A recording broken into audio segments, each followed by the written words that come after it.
Hi guys, I'm Jen Burson, the founder of Generation PR, a public relations and social media marketing agency here in Los Angeles. And I had a lot of people reach out privately and say, I'm really excited about this topic because I've been wanting to get back in and I haven't known where to start.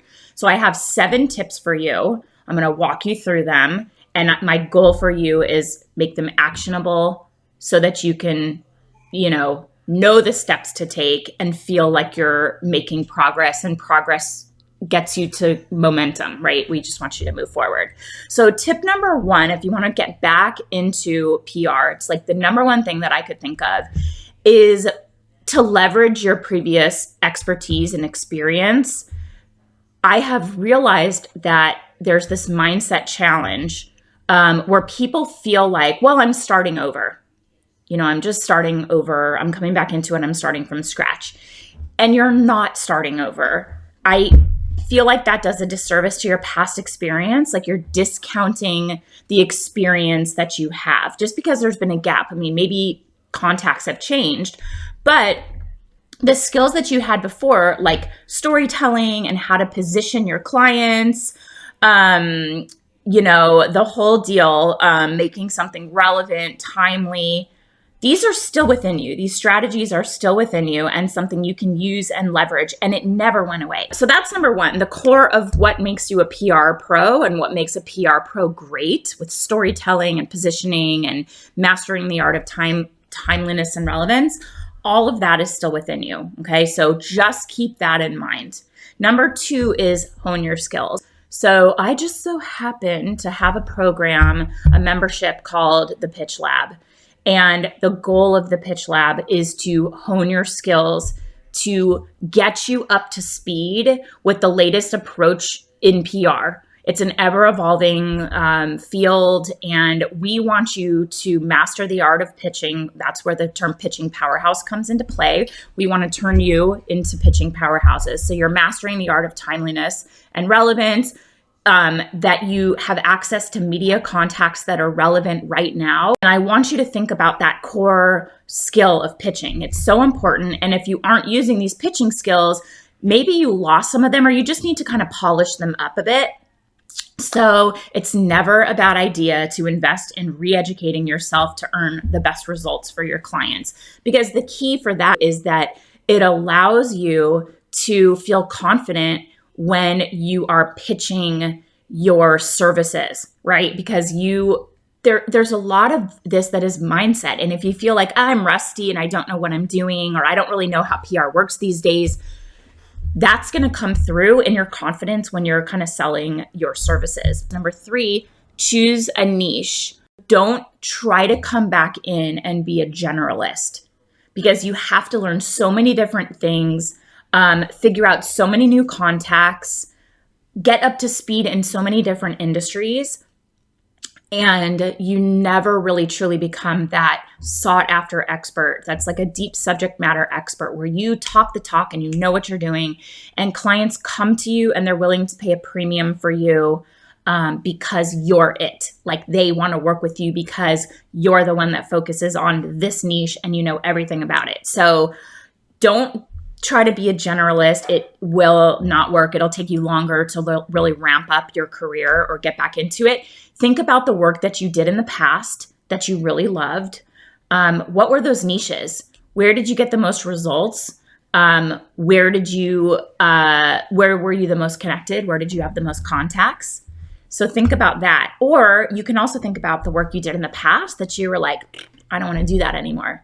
That was a bummer. It drained me. I always felt like I was running in place. I never felt like I could get ahead of it.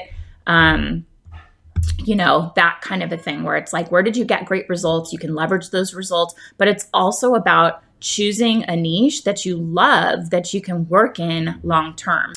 Okay. So number 4 is, now that you kind of have your niche and you've chosen your niche, get back on top of trends and reacquaint yourself with the current landscape of PR and earned media and paid media. Okay, so PR is now like earned media and paid media.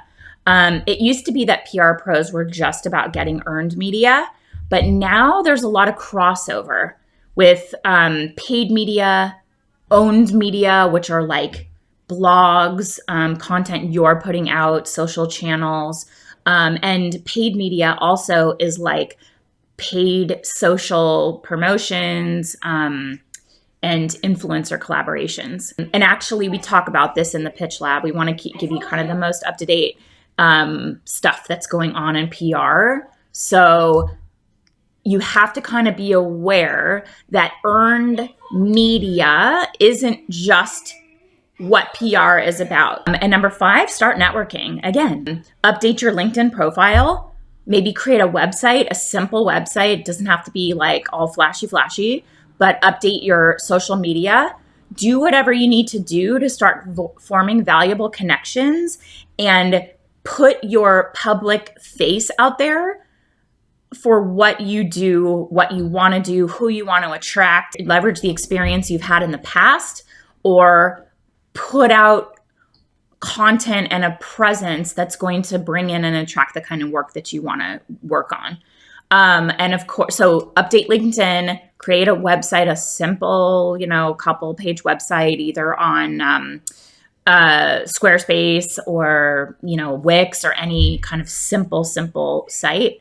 I also love Kajabi. That's where I host all my programs. But what I love it for PR professionals is the ability to get paid through Kajabi to create processes that you can then kind of sell, get your clients onboarded, and have a public facing website and then a way to transact.